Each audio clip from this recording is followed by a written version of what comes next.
हरिओम तत्सत। प्रिय मित्रों, इस चलचित्र में हम आपको दो सेलों की तुलना करेंगे। एक होता है डेनियल सेल और दूसरा होता है लेक्लांस सेल। ठीक है, दोनों ही गैल्वेनिक सेल हैं। गैल्वेनिक सेल एक ऐसा सेल होता है जो दो अर्ध सेलों से मिलकर बना होता है और यह अनवरत रूप से स्वतः ही विद्युत ऊर्जा उत्पन्न करता है। ठीक है, डेनियल सेल का आविष्कार डेनियल जी ने किया था और इसमें कापर की एक विसिल होती है जिसमें पोरस विसिल रखा गया होता है। कापर में कापर सल्फेट सॉल्यूशन पड़ता है, पोरस पार्ट में सल्फ्यूरिक एसिड पड़ता है और एक जिंक राड को सल्फ्यूरिक एसिड के सॉल्यूशन में डाल देते हैं। तो इस प्रकार जो सेल बनता है सामान्यतया उसका जो वोल्टेज होता है 1.1 के आसपास आता है।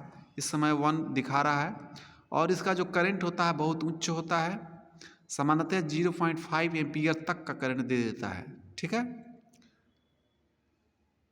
और दूसरी तरफ है हमारा लेक्लांस सेल। इसमें एक ठो विसिल होता है जिसमें हम लोग अमोनियम क्लोराइड का सॉल्यूशन डालते हैं। ठीक है, और इसमें हम जिंक के राड भी डालते हैं इस सॉल्यूशन में। इस सॉल्यूशन में जो पोरस पार्ट दिखाई दे रहा है उसके भीतर MnO2 भरा होता है और इसके भीतर ग्रेफाइट की छड़ लगी होती है। ठीक है, दोनों सेल में जो जिंक राड होता है वो एनोड का कार्य करता है, अर्थात निगेटिव इलेक्ट्रोड होता है, और लेक्लांस सेल में जो ग्रेफाइट की राड होती है वो कैथोड या पॉजिटिव इलेक्ट्रोड का काम करती है। ठीक है,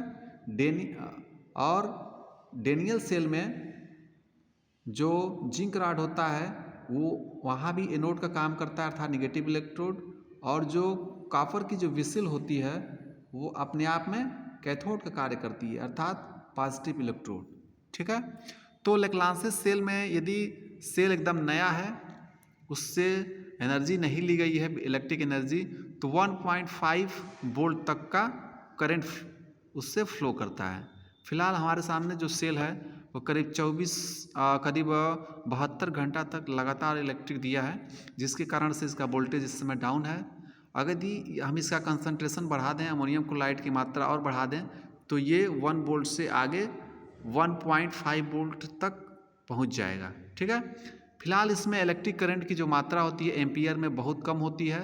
सामान्यतया ये मिली एम्पियर में होती है और ये 30 मिली एम्पियर से लेकर 50 मिली एम्पियर के आसपास जाती है। ठीक है, तो डेनियल सेल में जो वोल्टेज का मान होता है अधिकतम 1.1 वोल्ट के करीब होता है।